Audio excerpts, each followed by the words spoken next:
Teacher Amy, and I'm from Philippines. Good day sa mga AI out there natin dyan. For today's content po ay isi-share ko sa inyo ang experience ko during my practice teaching journey. Una ko pong ginagawa before mag-start ang klase is mag-energizer. Para naman po, yung mga tulog na puso ay magigising na. Pati critic teacher ko, nakikisayaw na rin.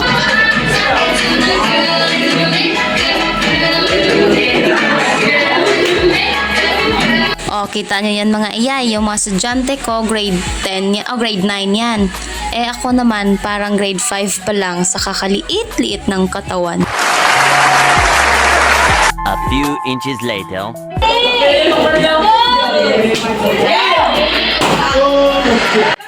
So, bago po ako mag-start ng lesson proper, ay nagpapa-activity muna ako sa mga estudyante ko. 7 is nga pala yung gamit ko na format ng lesson plan dyan. In this activity po, mga iyay, all they need to do po is paputukin po yung balon in 3 minutes. Tapos, sa loob po ng balon is may mga questions po doon na nakasulat. Kung sino po yung may marami na tamang sagot, sila po yung panalo. Nagbibigay din po pala ako ng prize para mas maganahan po silang maglaro at mag-participate din po of course sa mga activities. Yung ipapa-activity po natin sa mga bata is dapat in relation din po siya sa topic na i-discuss po natin sa kanila. Boys na lang pala yung na-videohan ko na naglalaro dito kasi hindi ko na na-videohan yung sa girls. Sobrang nag-enjoy talaga sila dito sa activity ko na to, or siguro mahilig lang talaga silang pumutok ng balon.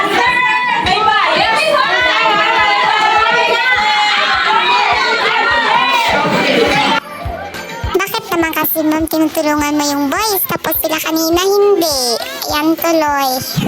Sarin lang. Pati ako mga iyay, enjoy din ako sa activity na yan. Kitang-kita nyo naman, tawang-tawa ako tsaka may patalon-talon pa.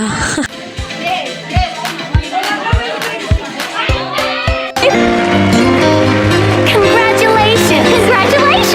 At ito na nga, grade 10 po, yung pangalawang grade na hinahandle ko. Kung sa grade 9, parang kasing laki ko lang sila. Dito sa grade 10 ako, parang nag times 2. So, sa activity na po ito is kailangan lang nilang masabi ng tama at sabay-sabay ang topic nila. Pero, with a twist po yon. So, sobrang enjoy po talaga sila. Makikita nyo talagang tawang-tawa at enjoy pati si ma'am nga sumali din. Results ng research! Research! Research!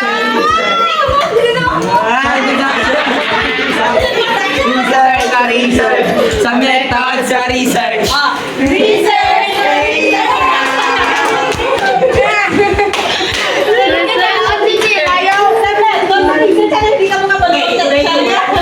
Okay, research sa research sa results sa research. Research sa research! Sa results ng research! Research sa research! Sa author sa research! Research sa research. Author sa research. Research sa research. Sa introduction sa research. Research! Sa author sa research! Method! Research sa research. Method sa research. Research Sa research! sa introduction sa research. Go!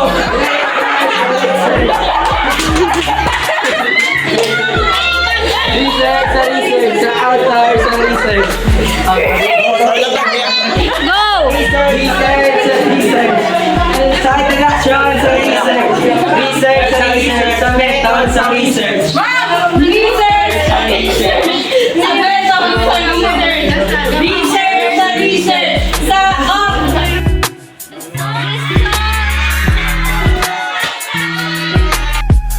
Come on, man. Go! Sa research sa research! Research sa research! Sa result sa research!